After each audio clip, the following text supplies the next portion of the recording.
नमस्कार, आप देख रहे हैं हम लोग और आज हम लोग में हम बात करेंगे नोएडा के उस ट्विन टावर की। और उस टावर की इसलिए क्योंकि इससे और इसके डिमोलिशन से हजारों परिवार जुड़े हुए थे। वो परिवार जो इस टावर की वजह से परेशानी में थे, जिसके गिरने की वजह से बहुत सारे लोगों की जिंदगी पे असर पड़ा और अपने घर को उन्हें आज एक दिन के लिए कम से कम छोड़ना पड़ा। उन्हें इस बात की चिंता सता रही थी कि कैसे सब कुछ होगा, और वो लोग जिन्होंने इसके लिए लंबी लड़ाई लड़ी है। इसलिए आज हम लोग में बात इस ट्विन टावर की और उन लोगों की। तो कुछ ही सेकंड में नोएडा की चर्चित 2 बहुमंजिला इमारत जो है वो धराशायी हो गई।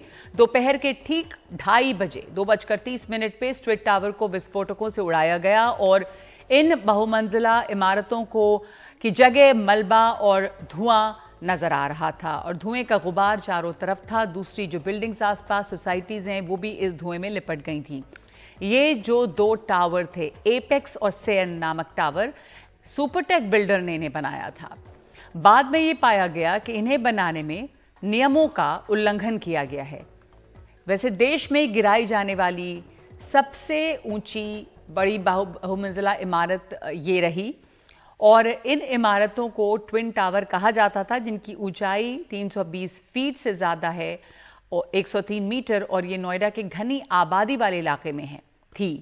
इन्हें गिराने के लिए 3700 किलोग्राम विस्फोटक का इस्तेमाल किया गया। बताया जा रहा है ये भारत का अब तक का सबसे बड़ा डिमोलिशन है।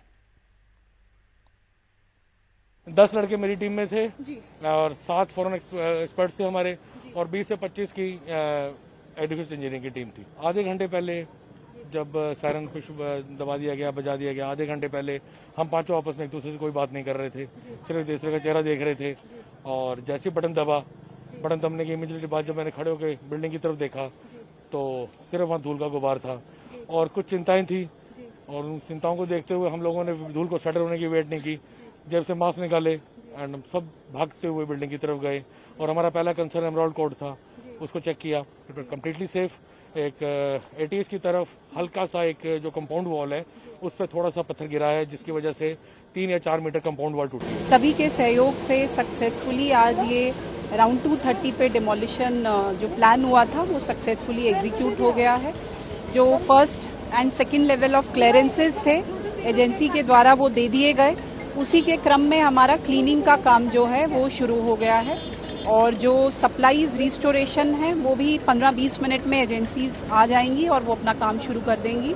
नहीं, ऐसा कोई नुकसान नहीं हुआ। सिर्फ जो एटीएस सोसाइटी जो साथ में लगी हुई है उसकी 10 मीटर जो बाउंड्री वॉल है उस पे जो वेस्ट है डेब्रिस है वो हिट किया है, तो वो थोड़ी सी 10 मीटर्स में डैमेज हुई है। ट्विन टावर जो है ठीक exactly with in a minute गिरा दिया गया है। 2:30 बजे के जस्ट बाद दोनों टावर्स पूरी तरह से ध्वस्त हो गए। जिस तरह से इम्प्लोड करना था इम्प्लोड किया गया है। अब वहाँ पे सीपी नोएडा, सीओ नोएडा और डीएम जो है अपनी जो टीम है, एक्सप्लोसिव्स की जो टीम है, उससे पूरा इम्पैक्ट असेस कर रहे हैं। सीओ नोएडा बता रही हैं कि जो EQI लेवल्स हैं, यानी डस्ट के जो लेवल्स हैं, उनमें बहुत ज़्यादा प्रभाव नहीं हुआ है। फिर भी काफ़ी काम अभी करना होगा मलबा हटाने के लिए और स्प्रिंकलिंग अभी भी लगातार करनी होगी।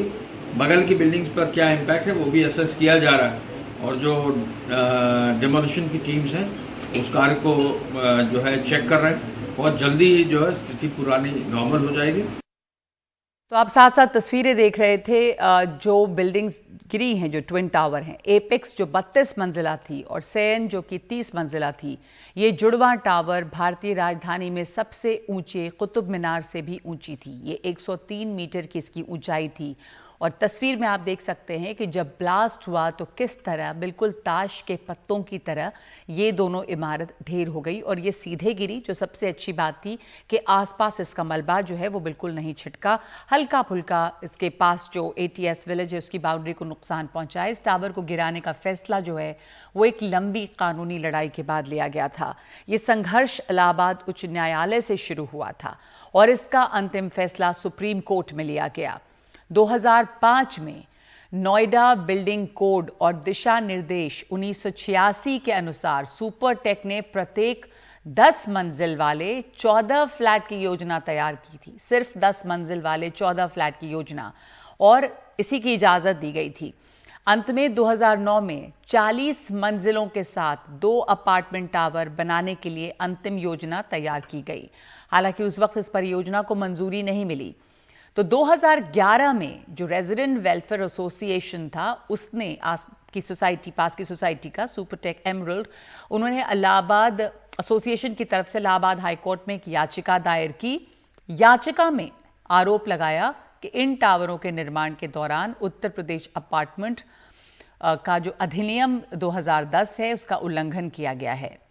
तो इसके बाद ही ये कानूनी लड़ाई जो है वो शुरू हुई और अब जाकर ये एक बड़ी बात है कि जो रेजिडेंट वेलफेयर एसोसिएशन है, जो आम लोग हैं, वो बड़े बिल्डर्स से, जो बिल्डर लॉबी है वहाँ वो काफ़ी ताकतवर होती है और ये आम लोग, इन्होंने एक लंबी लड़ाई लड़ी और आखिरकार ये लड़ाई ये जीते हैं। इसलिए भी इसकी अहमियत है और बहुत सारे सवाल बने हुए हैं अभी भी। सवाल ये है कि अथॉरिटी की इजाज़त के बिना कुछ भी नहीं हुआ। क्या किसी अधिकारी पर कार्रवाई की गई है? बिल्डर को सज़ा तो मिल गई, टावर गिरा, लेकिन वो अधिकारी कहाँ हैं? उनको क्या सज़ा मिली जिन्होंने इजाज़त दी होगी पहले? इस ट्विन टावर को मंजूरी देने वाले अधिकारियों को हटाया भी गया है या वो बने रहे? बिल्डरों की मनमानी की खबरें लगातार आती हैं। क्या उन्हें सरकारों से कोई डर नहीं है? ये तमाम सवाल है और मेरे साथ इस वक्त जो पैनल मौजूद है उसमें तमाम मेहमान हैं। हमारे साथ उदय भान सिंह तेवतिया अभी जुड़े नहीं हैं पर जुड़ेंगे। ये अध्यक्ष हैं RWA सुपरटेक एमरल्ड के। दिनकर पांडे हैं जो वाइस प्रेसिडेंट हैं NEFOWA, एक संगठन है। अभय कुमार हैं CMD गृह प्रवेश ग्रुप। दीक्षु C कुकरेजा जो मैनेजिंग प्रिंसिपल हैं CP कुकरेजा आर्किटेक्ट। और कुणाल कैफी हैं जो निवासी हैं, एक वो निवासी हैं सुपरटेक एमरल्ड के, वो इमारत जो इसके बिल्कुल पास में रही। तो दिनकर पांडे जी, आपसे शुरुआत करती हूं मैं कि ये एक बहुत बड़ी लड़ाई थी, एक बहुत ताकतवर लॉबी के खिलाफ लड़ाई थी। लोगों ने हिम्मत की और ये लड़ाई आप लोग जो आम लोग हैं वो जीते हैं। इसकी बहुत अहमियत है और बहुत हिम्मत दिलाती है लोगों को और साथ साथ एक सबक भी आपको लगता है कि देती है, क्योंकि नियम तो बहुत तोड़े जाते हैं। एक अकेली ये बिल्डिंग नहीं है, बहुत सारी बिल्डिंग्स ऐसी होंगी। तो ये एक तरह की मिसाल बनती है। जी, और बिल्कुल नेफोवा भी पार्टी थी इस केस में। लेकिन सबसे मजे की बात यह है कि हाईकोर्ट के फैसले आने के बावजूद, 2014 के आसपास की बात है, उसके बाद भी इसी सोसाइटी में कई टावर के कंप्लीशन सर्टिफिकेट और ऑक्यूपेंसी सर्टिफिकेट जारी किए गए। जी, क्या उस समय तक हाईकोर्ट के फैसले का संज्ञान अधिकारियों को नहीं लेना चाहिए था? दूसरी बात यह है कि जिन बायर्स ने उसमें घर बुक किए थे 2004 या 6 में या उसके बाद काफी कम रेट पे थे, आज के डेट में हम ये बोल रहे हैं कि आपका घर गिर गया, आपको या तो मूलधन वापस कर दिया जाएगा या बहुत लोगों का भी वापस नहीं भी हुआ है। क्या उनका घर लेने का अधिकार नहीं है? एक तरफ सरकार ये दावे करती है या प्रधानमंत्री जी घोषणा करते हैं कि 2022 तक सबको छत देंगे, लेकिन यहां पे सैकड़ों परिवार ऐसे हैं जिन्होंने एक घर का सपना देखा था, अपनी जमा पूंजी लगाई थी, लोन लिया था, जेवर बेचे थे, घर बेचे थे, कुछ और चीजें बेची थी, उसके बाद बिल्डर को भुगतान किया था। और ये तो एक कह सकते हैं कि प्रतीक गिरा है, शोरूम है आपका, गोदाम बाकी है। नोएडा की शायद ही कोई ऐसी सोसाइटी हो या ग्रेटर नोएडा की शायद ही कोई ऐसी सोसाइटी हो जिसमें नियमों का उल्लंघन ना किया गया हो। बढ़े हुए FAR के नाम पर इन्होंने कई टावर की ऊंचाइयां बढ़ा दी, कई नए टावर खड़े कर दिए जी। लेकिन यहां भी एक आश्चर्यजनक बात है, जब एक ऑर्डर आया था जिस समय ये बढ़ा रहे थे FAR, 2009 और 2011 की बात कर रहा हूं मैं, उस समय 1.5 से पहले 2 हुआ था, फिर 2.45 हुआ था FAR, उसमें बेच दिया गया। जो नई सोसाइटी थी उनमें तो बेचा गया, जो पुरानी सोसाइटी थी उनमें एक चीज ये बोल के बेचा गया कि जो अंडर कंस्ट्रक्शन है वो अप टू 30% खरीद सकते हैं। अभी जो टावर बनना ही नहीं था या 10 और 11 फ्लोर का बनना था, पहले उसको 24 फ्लोर की अनुमति दी गई। तो यहां पे तो सबसे बड़ी गड़बड़ है ना, यहां पे सबसे बड़ी गड़बड़ है कि ये अनुमति कौन दे रहा है, उन पे कार्रवाई हो रही है क्या? आप जैसा बता रहे हैं नोएडा, ग्रेटर नोएडा में बेस है, हाँ। जो बेस है वो 11 फ्लोर की बाहर लायक था। हाँ। आपने उसी बेस पे 24 की अनुमति दी, फिर 38 की अनुमति दी और फिर आखिरकार 2012 मार्च में 40 फ्लोर की अनुमति दी। क्या वो बेस इस लायक था? और जिन अधिकारियों ने अनुमति दी, पेपर पे उनके सिग्नेचर हैं, उसके बाद भी सोसाइटी में जिन टावर की ऑक्यूपेंसी सर्टिफिकेट मिले उन पे सिग्नेचर हैं, उन पे क्या कार्यवाही हुई? पुरानी सरकार हो या नई सरकार हो, हमें सब घुमा रहे हैं, किसी पे कोई कार्यवाही नहीं हो रही है। जो भी हुई है वो कोर्ट या बायर्स एसोसिएशन के द्वारा हो रही है। सरकार ने अभी तक क्या किया? बसपा, सपा और भाजपा तीनों सरकारों ने क्या किया? हमारा ये सवाल है। तो ये बिल्कुल आपका बहुत ही वाजिब सवाल है, जायज सवाल है कि आज के दिन सब लोग ये देख तो रहे हैं कि ये टावर जो है वो गिरा दिए गए, लंबी कानूनी लड़ाई चली, ये टावर ध्वस्त हुए, जो करोड़ों की लागत से टावर गिराए गए हैं, बिल्कुल 9 सेकंड में ये टावर जो है वो ध्वस्त हो गए और बहुत बड़ा एक ये संकेत है। लेकिन जैसा आपने सवाल उठाया कि ये जो हुआ वो बायर्स हैं, वो लोग हैं जिनकी लड़ाई की बदौलत हुआ है, लेकिन इसमें फिर सरकारों ने क्या किया, ये बहुत बड़ा सवाल बना हुआ है। और ये कि वो अधिकारियों का क्या, जिनके सिग्नेचर्स यहाँ पे हैं। आपने एक बात बोली कि ये जो बढ़े हुए FAR के नाम पर बहुत कुछ हो जाता है, टावर्स की हाइट बढ़ जाती है, तो FAR अचानक से अथॉरिटी कैसे बढ़ाती है, कैसे बिल्डरों को मंजूरी मिलती है? जब पहले घर लोग खरीद रहे हैं तो उनके साथ कुछ वादे किए जाते हैं, बाद में वहां पर बहुत ऊंचा होता है कि पार्क है, ओपन एरिया, बाद में वहां टावर खड़ा कर दिया जाता है। तो अभय कुमार, आपसे मैं जानना चाहूंगी, आप CMD हैं गृह प्रवेश ग्रुप के, क्या बिल्डर्स इन तमाम चीजों को ध्यान में रखते हैं?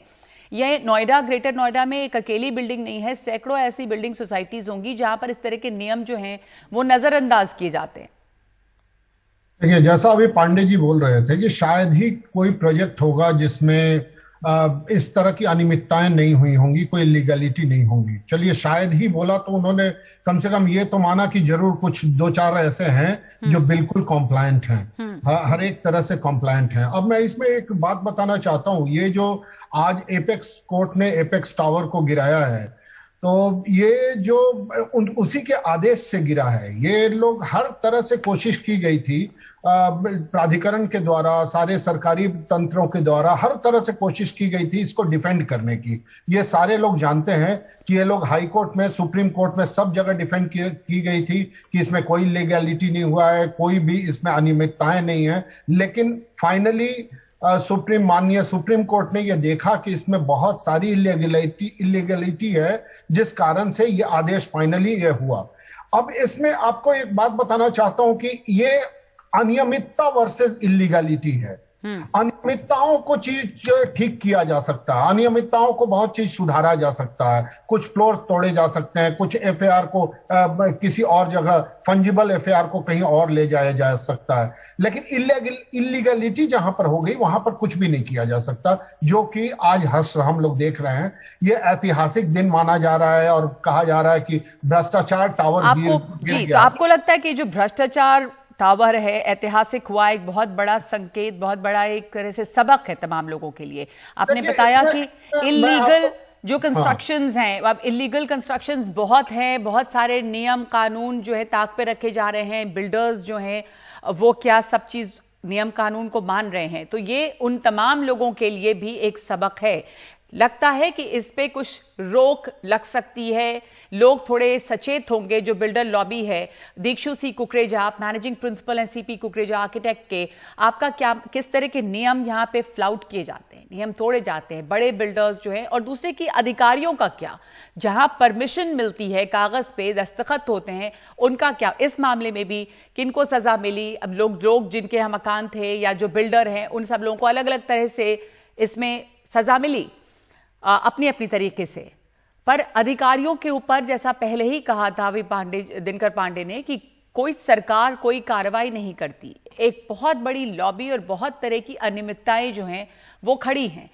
सबक मिलता है क्या इससे? क्या कुछ आपको लगता है कि चीजें बदलेंगी?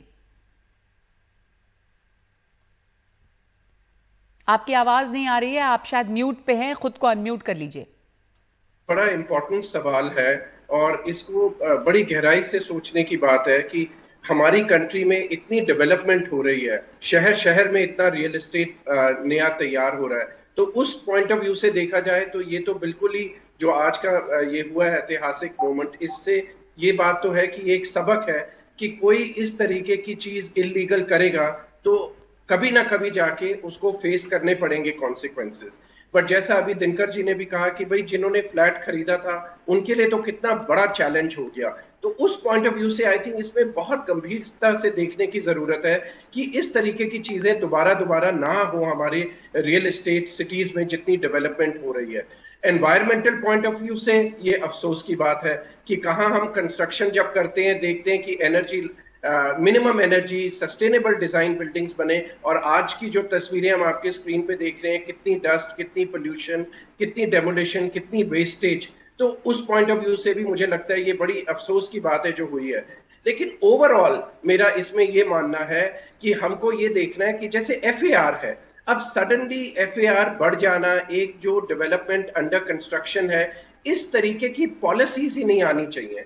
अगर FAR बढ़ना है क्योंकि लग रहा है कि उस एरिया में डेंसिफिकेशन ज्यादा करने की जरूरत है, तो जानी बात है कि वो FAR सिर्फ नई सोसाइटीज में, नए प्रोजेक्ट्स में अलाउ किया जाना चाहिए। जो प्रोजेक्ट आधा अधूरा है, अंडर कंस्ट्रक्शन है, लोगों को फ्लैट वादा किया गया है उसमें कि सामने उनके ग्रीन एरिया होगा, और वहां पे जैसा बताया जा रहा है बिल्डिंग 10 मंजिल से जाके 40 मंजिल की उसी फुटप्रिंट में अलाउ कर दी तो जाए। लोगों के साथ ये बहुत बड़ा धोखा है कि आप बिल्डिंग बन रही है, FAR अचानक अथॉरिटी बढ़ा देती है, कैसे बिल्डरों को मंजूरी मिल जाती है, ये तो बहुत बड़ी साठगांठ है।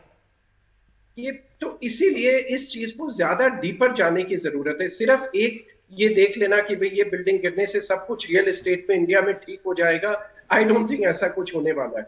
ऐसा तो बिल्कुल नहीं होने वाला है, पर रियल एस्टेट के लिए एक तरह का ये एक सबक है, और शायद ये कि लोगों की लड़ाई अगर लोग लड़ते हैं तो वो जीत सकते हैं, चाहे कितनी भी बड़ी लॉबी हो। ऐसा आपको लगता है? कुणाल कैफी साहब, आप निवासी हैं। मैं इसमें एक्चुअली ऐड करना चाहता हूँ। आप बोल रहे हैं इसमें एक बहुत बड़ी लॉबी है और इसकी बिल्डर्स की, रियल एस्टेट की बिल्डर्स की लॉबी है, गैंग है, जो भी आप एडजेक्टिव दे दें, लेकिन ऐसा कुछ है नहीं। ना कोई लॉबी है, ना कोई गैंग है। सब लोग अपना इंडिविजुअल काम करते हैं और सब लोग अपने इंडिविजुअल अपने प्रोजेक्ट्स को पास कराते हैं। और इसमें जो आपको एक बात बता दूं, मेरे कहने का मतलब लॉबी से ये भी है, दिनकर पांडे रिप्लाई भी करना चाहेंगे इस पर, कि एक बड़ी ताकत आपके पास होती है बजाय उसके जो बायर हैं और जो अपने पैसे जुटा के किसी तरह से एक मकान का सपना लेके जाते हैं, मकान खरीदते हैं, उनके मुकाबले में जो एक बिल्डर होता है या कोई बड़ा ग्रुप है, उसके पास ताकत ज्यादा होती है, उसके पास नियमों को तोड़ने की ताकत भी होती है। नहीं मैडम, ऐसा बिल्कुल भी नहीं है। आप किसी भी जगह पर एक छोटा सा मकान बनाकर देख लें कि कितनी परेशानियां होती हैं और कितने सारे चीजें करने पड़ते हैं एक इंडिविजुअल को। तो उस मुकाबले यदि आप बिल्डर की सारी परेशानियां देखेंगे तो सबके अंदर एक सम्मान का भाव आ जाएगा। सुपर टैक्स बिल्डर जो थे, इन्होंने कानून को इतना कैसे तोड़ा? अगर उनके पास ताकत नहीं थी, अधिकारियों तक पहुंच नहीं थी, तो लोगों को तो सहारा मिला कोर्ट का एक लंबी लड़ाई के बाद। तो सुपरटेक ने क्या किया भाई? इसमें ताकत नहीं मिला। उसने जो भी था अपने सारे प्लान्स पास कराए। तो इसमें जो सब लोग बोल रहे हैं कि यहां पर जो सबक मिला, ये सबक किसको मिला? सबक सुपरटेक को मिला कि उसकी टावर गिर गई। सबक सुपरटेक को मिला और पूरे रियल एस्टेट इंडस्ट्री को मिला। पूरी सबक मिली सारे बिल्डर्स को कि अब 6 महीना एक बहुत बड़ा स्लम्प आने वाला है नोएडा में, कोई भी यहां पर इन्वेस्टर आएंगे नहीं। तो सबक किसको मिला? सबक मिला क्या उन बेचारे निर्दोष निवेशकों को? जी, निवेशकों को नहीं, बिल्डर्स को। ये कि आप जब इस तरह से नक्शे पास करा, और आप सही कह रहे हैं, मैं बिल्कुल ये मानती हूं कि जो अथॉरिटीज है जिन्होंने इसको पास किया, उनकी जवाबदेही कहां है? यही हम लोगों ने सवाल भी उठाया था कि आखिर वो लोग हैं जिन्होंने दस्तखत किए होंगे, अधिकारी हैं, उनका क्या हुआ? दिनकर पांडे जी, आप इस पर कहना चाह रहे थे कुछ? बिल्कुल मैम, मैं ये बोलना चाह रहा था कि अभी ये बिल्कुल गलत है कि बिल्डर लॉबी कमजोर हो गई है या मजबूत नहीं है। उनका इतना बड़ा नेक्सस है बिल्डर और अथॉरिटी का। आज के डेट में भी जब हम बात कर रहे हैं, किसी की रजिस्ट्री नहीं हो रही है, इसमें किसी खरीदार की गलती तो है नहीं, सरकार कोई डिसीजन नहीं ले पा रही है। बिल्डर और अथॉरिटी के खेल में बिल्डर बोलेगा कम इंटरेस्ट रेट देना है, अथॉरिटी को ज्यादा चाहिए, आपस में खेल के हमारी रजिस्ट्री रोके हुए हैं। छोटी सी कंप्लेन होती है, अगर हम ये बोलना चाहें कि फायर फाइटिंग के इक्विपमेंट नहीं लगे हैं, उसके लिए हमें कितना घूमना पड़ता है। कोई भी ऑडिट नहीं होती, कुछ नहीं होता। किसी भी सोसाइटी में जाके किसी भी निवासी से पूछ लीजिए, हम जितनी शिकायतें प्राधिकरण में करते हैं आज के डेट में, क्या उस पर कोई सुनवाई होती है? क्या उस पर कोई एक्शन होता है? आप नए बसे हुए 7X सेक्टर की बात कर लीजिए, एक्सप्रेसवे के किनारे बची हुई सोसाइटियों की बात कर लीजिए, नोएडा एक्सटेंशन की बात कर लीजिए, कहीं पे भी सोसाइटी पूरी नहीं बनी है। बिल्डर मेंटेनेंस के नाम पे करोड़ों कमाता है, खर्च एक पैसे का नहीं करता, बात तक करने के लिए तैयार नहीं है बिल्डर। उनके बाउंसर्स लगा दिए जाते हैं आपके पीछे अगर आप शिकायत करते हैं तो। अथॉरिटी में आपकी बात कई कम शिकायतों के बाद भी खाना पूर्ति के लिए शायद एक आध बार मीटिंग हो जाती हो, लेकिन ग्राउंड पे कभी कोई एक्शन दिखा नहीं। तो अथॉरिटी की तरफ से यहाँ पर बहुत बड़ी एक चूक आप मानते हैं कि है, और पहले भी जब तक लोग कोर्ट नहीं गए थे अथॉरिटी में सुनवाई नहीं होती है। अभी जो सहारा मिला लोगों को वो कोर्ट से मिला। मजे की बात तो यह है कि कोर्ट के आदेश के बाद आज के डेट में भी अथॉरिटी के अधिकारी सोए हुए हैं, किसी भी निवासी की कोई कंप्लेंट सुनी नहीं जाती वहां पे। जी, अभी भी कंप्लेन नहीं सुनी जाती है। हमारे साथ एक निवासी हैं सुपरटेक एमरल्ड से, कुणाल कैफी। तो हम तमाम तरह की टेक्निकलिटीज की बात कर रहे हैं कि किस तरह की परेशानियां हो रही हैं, पर आप जो हैं वो वहां पे रहते हैं सुपरटेक एमरल्ड में, और आप लोगों ने इस चीज को झेला है जो परेशानी रही, या लोगों ने इसी सोसाइटी के लोगों ने केस लड़ा। आपके मकान वहां पे हैं, और आज के दिन जब आपको अपना मकान छोड़ना पड़ा, बहुत अनिश्चितता भी रही कि आप लोग कि वहां पे किस तरह का असर पड़ेगा बिल्डिंग पे। कुणाल, तो आपका दिन कैसा गुजरा होगा आज, और बड़ी चिंता रही होगी, और अभी क्या आप लोगों को इत्मीनान है, खबर मिली कि सब कुछ ठीक ठाक है? जी शुक्रिया नगमा जी। पहले तो मैं एनडीटीवी के माध्यम से सबको मुबारकबाद देना चाहूंगा, पूरे देश को। ये भ्रष्टाचार के मुंह पर एक बहुत बड़ा तमाचा है, और आज पूरा देश एक शुरुआत हुई है नोएडा में। नोएडा से एक शुरुआत हुई है पूरे देश के लिए, और ये एक चेतावनी है उन काला बाजार करते हुए बिल्डर्स को कि आप रुक जाइए। और अगर टेक्निकलिटीज में एक आम इंसान की तरह मैं बोलूं तो मेरा घर है सुपरटेक एमरल्ड कोर्ट के एस्टेट 2 में, जो कि सिर्फ 8 मीटर की दूरी पे है। अगर देखा जाए तो मिनिमम 16 मीटर की दूरी होनी चाहिए दूसरे बिल्डिंग की ओर, है ना। अगर आप नोएडा या किसी भी दूसरे शहर में देखोगे तो बहुत सारे आज के डेट में बिल्डिंग्स हैं जो कि 16 मीटर की जो एक रूल्स हैं उसको फॉलो नहीं कर रहे हैं, जिसके वजह से ठीक है आज हम बच गए। खुदा का और रब का मेहर है कि हम बच गए, और ऐसी बिल्डिंग जो सिर्फ 8 मीटर की दूरी पे थी वो बच गई। लेकिन क्या ऐसा भी तो हो सकता था कि कुछ और भी हो सकता था, राइट? तो क्या ये क्यों, अगर देखा जाए तो अगर सिर्फ रूल्स को फॉलो किया जाए तो आज के डेट में सिर्फ सुपरटेक नहीं सारे बिल्डर्स फंसेंगे जी। तो बहुत छोटी छोटी सी चीजें हैं जो कि फॉलो नहीं की जा रही हैं। बहुत सारी छोटी छोटी चीजें फॉलो नहीं की जा रही हैं। और अभय जी, आप हमारे साथ वापस जुड़ गए हैं। मैं ये जानना चाहूंगी आपसे, आपने सही कहा कि तमाम लोग ऐसे नहीं हैं। अब आप कह रहे हैं कि रियल एस्टेट में स्लम्प यानी कि गिरावट भी देखी जाएगी नोएडा में, लेकिन क्या ये सिर्फ इसी एक सोसाइटी में ऐसा हुआ है, या आप कहेंगे कि ऐसी बहुत सारी कई जगहों पर इमारतें हैं जहां पर नियम कायदे कानून की अनदेखी हुई है, या अथॉरिटीज की गलती, उन्होंने सहमति दी होगी और उसके बाद में ऐसी इमारतें खड़ी हुई हैं जो सही नहीं है, पर कार्रवाई नहीं होती? जैसे अभी बता भी रहे थे हमारे साथ मौजूद हैं दिनकर पांडे के, अथॉरिटी में बिल्कुल सुनवाई नहीं है, और ना बिल्डर्स के पास सुनवाई। आप शिकायत करते हैं तो बाउंसर्स लगा दिए जाते हैं पीछे में। अब जो एमिनिटीज, जो फैसिलिटीज के वादा किया गया है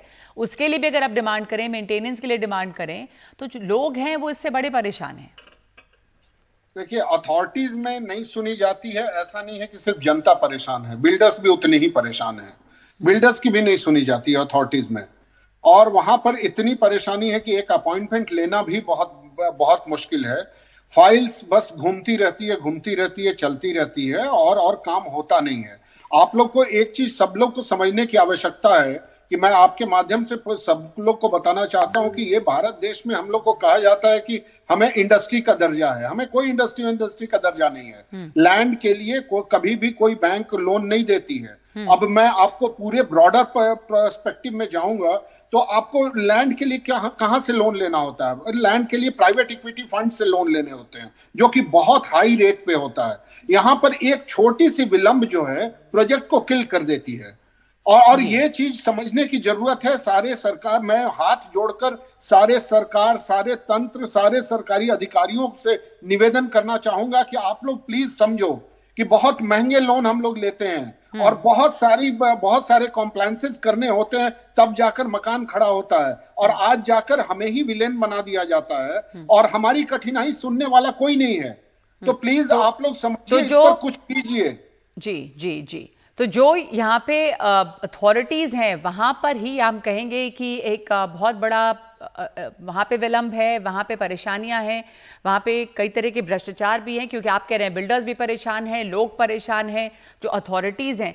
तो एक छोटा सा हम ब्रेक ले रहे हैं इस वक्त और हमारे साथ और भी मेहमान जुड़ेंगे। इस ब्रेक के बाद वापस लौटते हैं। हम चर्चा कर रहे हैं नोएडा के उस ट्विन टावर की, सुपरटेक ट्विन टावर की, वो जुड़वा इमारतें जिन्हें आज गिराया गया, जो जमींदोज हुई 9 सेकंड में, और जो जमींदोज जिस कंपनी ने ये ब्लास्ट किया है, एडिफिस ग्रुप है, किस तरह के प्रिकॉशंस लिए उन्होंने, क्या इंतजाम किए। हमारे साथ जुड़ेंगे एडिफिस से मेहमान इस छोटे से ब्रेक के बाद।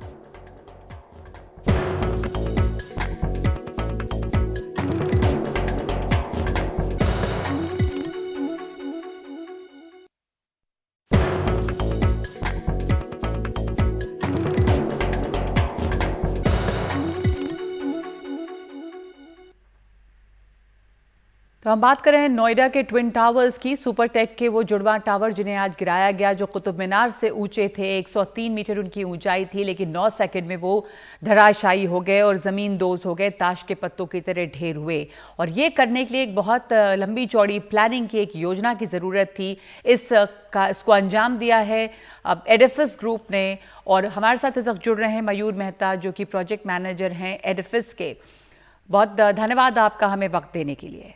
ये इतना बड़ा काम था, सबसे बड़ा डिमोलिशन, इसको देखने के लिए 2-3 दिन से लोग जो हैं इधर उधर से वहां पे जा रहे थे बार बार। आपसे जानना चाहूंगी मैं, कितना मुश्किल था ये आपके लिए, ज़हनी तौर पे भी, मानसिक तौर पे भी, इसकी जो तैयारी थी। सबसे पहले तो मैं कहना चाहूंगा कि आज की जो कामयाबी हमें मिली है वो उसका श्रेय सभी को जाता है। दूसरी चीज, तैयारियां में चुनौती ऐसी थी कि मैं 19 फरवरी को यहाँ आया था। 20 फरवरी को हमने ये काम शुरुआत की थी एक छोटे तबके से, और 1 मार्च से फुल फोर्स में हमारा 300 labours were there who was working on our side. तो वहां से लेके 1 मार्च से लेके जो 28 अगस्त तक का सफर था वो बहुत कठिन था। और सबसे महत्वपूर्ण बात थी कि 10 अप्रैल को जब हमने टेस्ट ब्लास्ट किया, तब हमको ये पूरी जानकारी समझ में आई कि भाई हमने जो पहले प्लान किया था उसमें बहुत सारे बदलाव हमें करने पड़े। जैसे हमने जो पहले सोचा था कि हम लोग जो चेन लिंक का रैपिंग 2 बार करेंगे, जियो टेक्सटाइल का रैपिंग 2 बार करेंगे, वो सीधी क्वांटिटी हमको डबल पे बढ़ानी पड़ी।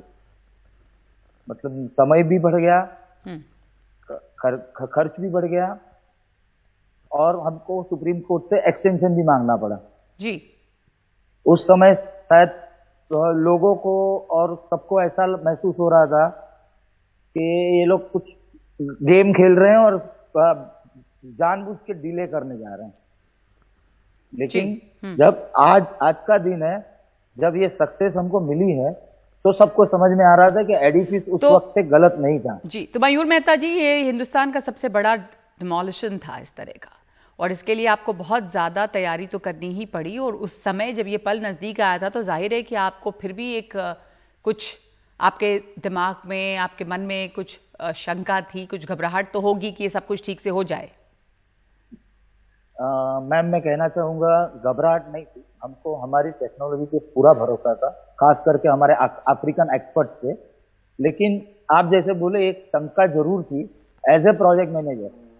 आज अगर ये डिमोलिशन 100% सक्सेसफुल है, लेकिन अगर ये डिमोलिशन सक्सेसफुल ना रहता तो ये जाती तौर पे मयूर मेहता की रिस्पॉन्सिबिलिटी होती, ना कि जेट डिमोलिशन की, क्योंकि ये प्रोजेक्ट उनकी डिजाइन और टेक्नोलॉजी है। मेरे को अंजाम मेरे को देना है ये प्रोजेक्ट। मतलब इसमें एक भी चूक होती तो ये गलती मयूर मेहता की होती। मैंने सुना आपने बहुत तैयारी की और इतने 32-30 मंजिला चढ़ के जाते थे ऊपर इंस्पेक्शन देखने के लिए, ये सब हर रोज। या मैं आपको एकदम टू बी प्रिसाइज कहना चाहूंगा, पहले महीने तक हमारी पैसेंजर लिफ्ट जो लगी थी वो रिपेयर नहीं हो पाई थी, कुछ तकनीकी खामियां थी उसमें। तो पहले महीने हम लोग रेगुलर, मैं दिन में 4 बार जाता था, 4 बार नीचे आता था। 32 मंजिल? 32 मंजिल में। तो आपकी एक्सरसाइज भी बहुत हुई अच्छी फिजिकल। मैम नोएडा लैंड हुआ, 75 किलो वेट था, आज 67 है। अच्छा। और लास्ट के 13-14 दिन जो हमारे एक्सप्लोजिव चार्जिंग के थे, उसके पहले हमको पैसेंजर लिफ्ट डिसमेंटल कर देनी पड़ी, क्योंकि उसमें इलेक्ट्रिकल सप्लाई, हम जब चार्जिंग के टाइम इलेक्ट्रिकल सप्लाई रख नहीं सकते, इट इज मतलब सेफ्टी के कारण, सुरक्षा का कारण। तो ये लास्ट 13 दिन 14 दिन वापस वही एक्सरसाइज 32 मंजिले की हो गई है। जी जी, ये जो तकनीक थी पूरी, कुछ कहते हैं इसको क्या, कि सीधे गिरे बिल्डिंग और उसके आसपास मलबा बिखरे नहीं, बिल्कुल ताश के पत्ते की तरह बिल्डिंग गिर गई, ये कुछ वाटरफॉल टेक्निक। तो यस हाँ, कैसे हुआ ये? जी, ये वाटरफॉल टेक्नोलॉजी है। जैसे आपको ये जुड़वा टावर थे, एक टावर छोटा था, एक टावर बड़ा था, जिसको छोटा वाला सियान था, बड़ा वाला अपेक्स था। तो हमारा जो प्लानिंग था उसके हिसाब से हमने सियान बिल्डिंग के B1 में सबसे पहला कॉलम में इग्नाइट किया था, मतलब प्रज्वलित किया था। और आगे बढ़ते बढ़ते अपेक्स में 30वें माले पे जो आखिरी कॉलम इग्नाइट होना था, वो 7 सेकंड का वो प्रोसेस था मैडम। और ये 7 सेकंड के अंदर एक भी कॉलम, मतलब एक समय नहीं, सब अलग अलग मिली सेकंड के डिफरेंस में अलग अलग कॉलम में इग्निशन हुआ था जी। और जब ब्लास्ट भी हुआ है तो सबसे पहले सियान वाला कॉलम नीचे गिरना चालू हुआ, तो मतलब एक के ऊपर एक फ्लोर बैठते गया। we can say that it is sitting one floor on another to minimize the vibration।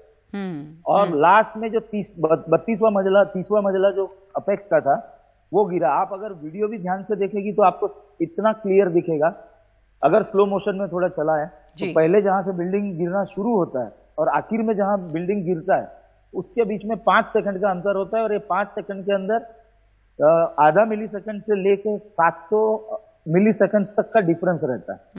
तो ये वाइब्रेशन जो ग्राउंड पे आना है, उसको कम करने के लिए वाटरफॉल इम्प्लोजन इफेक्ट दिखाई जाती है जी। और वही हुआ, बिल्कुल वही हुआ भी कि आसपास के लोगों में भी बिल्कुल भी इसका जो वाइब्रेशन, जो कंपन है, वो ज्यादा महसूस नहीं हुआ। और सेकंड्स के अंदर एक फ्लोर के ऊपर एक फ्लोर करके बिल्डिंग गिरती गई।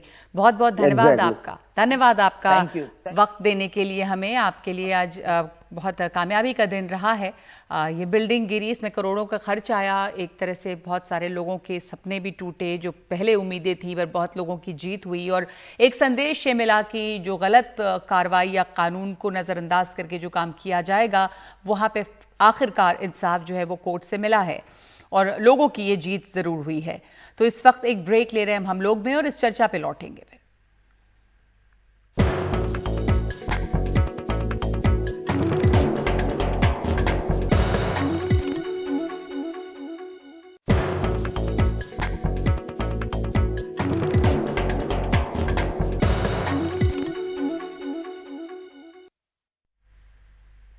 तो हम लोग में हमारा आखिरी सेगमेंट है और मैं आप सबसे एक कमेंट चाहूँगी आखिर में कि आज जो ये सुपरटेक ट्विन टावर आखिरकार एक लंबी लड़ाई के बाद गिरा, ये क्या संदेश देता है? और क्या आपको लगता है कि जो बिल्डरों की मनमानी की खबरें बराबर आती रही हैं, वहाँ उनमें कुछ डर बढ़ेगा? क्या मानना है आपका, दिनकर पांडे? सीएमडी साहब बैठे हैं जी। जेपी जैसे बिल्डर हमारे हजारों करोड़ लेके बैठे हैं, कहाँ गया किसी को पता नहीं। सारी यही कहानी है सबकी। सुपरटेक की भी बात करें तो इनके पड़ोस में ही प्रोजेक्ट है, इको विलेज 1, 2, 3, कब बनेंगे किसी को नहीं पता। ये ऐसी इंडस्ट्री है जहां हवा में घर बेच दिए गए हैं एडवांस में पैसे लेके। जी, जो मध्यम वर्गीय जो भी आते हैं, अपनी कमाई का अधिकतर हिस्सा ईएमआई और इनके डाउन पेमेंट में लगाते हैं। तो फिर भी ये बोलते हैं कि इनकी कठिनाई है, हमारी कठिनाई सुनने वाला कोई नहीं। तो अभय जी, आपको लग रहा है, एक छोटा सा जवाब से चाहूंगी मैं, कि क्या इस तरफ ध्यान ज्यादा दिया जाएगा लगता, क्योंकि अभी क्या है, अभी पूरा भारत में रियल एस्टेट एक बहुत बड़े ट्रांजिशन के दौर से गुजर रहा है। अभी आप लोग सबको पता होगा कि रेरा का गठन हुआ, रेरा सारे स्टेट में इंप्लीमेंट हुए। आज देखिए नहीं, लेकिन जो हवा में घर बेचने की बात है, किसी भी ट्रांजिशन से गुजर रहा हो, लेकिन लोगों को बेवकूफ तो नहीं बनाया जा सकता इस तरह से, वो तो गलत है। मैं उसी पे आ रहा हूँ। आज रेरा जो है, RERA is completely dedicated towards real estate. तो आप ये समझिए, रेरा को आज एक टूथलेस टाइगर बनाकर छोड़ दिया गया है, जिसमें रेरा कुछ कर नहीं पाती है। रेरा को बहुत ज्यादा स्ट्रेंथन करने की जरूरत है। हमारे कोर्ट ऑलरेडी ओवरबर्डन है। ये बेचारे जितने भी लोग हैं, जितने निवेशक हैं, उनको हाई कोर्ट, सुप्रीम कोर्ट सालों लड़ना पड़ा। ये रेरा बड़े प्रॉब्लम का सॉल्यूशन बड़ा छोटा होता है। ये रेरा को आप स्ट्रेंथन कर दें, रेरा को आप और पावर दे दें, आप देखें ये सारे प्रॉब्लम सॉल्व हो जाएंगे। तो ये और रेरा को एक साथ, और एक बड़ा इंपॉर्टेंट बात है कि रेरा सिर्फ निवेशकों के लिए, सिर्फ लोगों खरीदारों के लिए नहीं, रेरा बिल्डर्स के लिए भी, बिल्डर्स की भी बातें सुने कि बिल्डर्स को क्या कठिनाइयां हो रही हैं। ठीक है, उसको सुनने वाला ये कोई तमाम नहीं है। समस्याएं बहुत बड़ी हैं। जैसा बात उठाया अभी यहाँ पर पांडे जी ने कि जेपी जैसे बिल्डर हैं, बहुत सारे ऐसे बिल्डर हैं जहां हवा में मकान बेचे गए हैं, और उन लोगों का क्या, एक बहुत बड़ी समस्या है, लोगों के पैसे, जिंदगी भर की जमा पूंजी, कमाई जो है वो इसमें अटकी हुई है। कुणाल कैफी हमारे साथ हैं, उन्होंने इसी पे कुछ एक कविता लिखी है। मैं एक छोटा सा ब्रेक ले रही हूँ कुणाल, उसके बाद आपके पास आऊंगी कि कैसे लोगों की जो तकलीफ है, उनके पैसे जोड़ के लोग मकान बनाते हैं और उसके बाद उनके साथ जब ये होता है तो क्या उन पर गुजरती है। एक ब्रेक के बाद।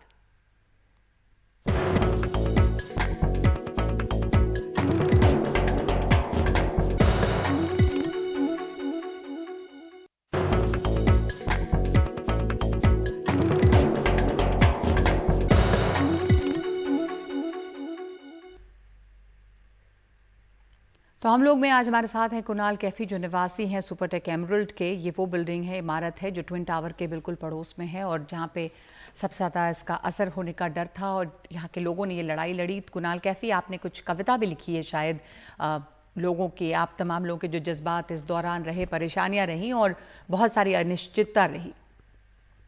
जी नगमा जी, हाँ सुनाता हूँ कि किसे खुश करें आप किसे खफा करें, किसे खुश करें आप किसे खफा करें, चलो छुपे गद्दारों को देश से दफा करें। सरकारी जमीन पे कैसे बनी ये ऊंची इमारत, सरकारी जमीन पे कैसे बनी ये ऊंची इमारत, ऐसे सवालों पे देश मेरा आज हंसा करे। ना छोड़ना मोदी जी इन गद्दारों को, ना छोड़ना मोदी जी इन गद्दारों को, अब जो दिखता है खौफ तो दिखा करे। और क्योंकि हम सब डरे हुए थे इस समय, है ना, मेरा खुद का घर था, हम सब डरे हुए थे। तो इस कविता को छोड़ के एक छोटी सी लाइन मैंने बनाई थी कि डर था हमें कि टूटेंगी खिड़कियां और कांच, डर था हमें कि टूटेंगी खिड़कियां और कांच, रब की मेहर देखो आई न घर पे मेरे कोई आंच। तो मैं शुक्रिया कहना चाहूंगा एडिफेक्स का और पूरे भारतवासियों का, जिसने इतनी दुआएं की, इतना अच्छा काम किया एडिफेक्स ने, RWA ने, नोएडा अथॉरिटी ने, जो भी हुआ। लेकिन आज जो हुआ है वो इतिहास के पन्नों में दर्ज है। जी, जैसा आपने कहा कि एक भी आंच नहीं आई और आप तमाम लोगों का जो सुकून है वो बना रहा। बहुत बहुत धन्यवाद हमारे साथ शामिल होने के लिए, इसी उम्मीद के साथ कि भ्रष्टाचार का जो ये टावर था या जिस तरह से यहाँ पे करप्शन नजर आई थी उसके ऊपर कुछ लगाम लगे और वो तमाम लोग और जो दूसरी और जगहों पर भी जो भ्रष्टाचार खास करके रियल एस्टेट सेक्टर में हो रहा है, लोगों के सपनों के, घरों के और लोगों के सपनों के साथ खिलवाड़ जो हो रहा है, उस पर रोक लगे, उन लोगों को सबक मिले। आज हम लोग में इतना ही। नमस्कार।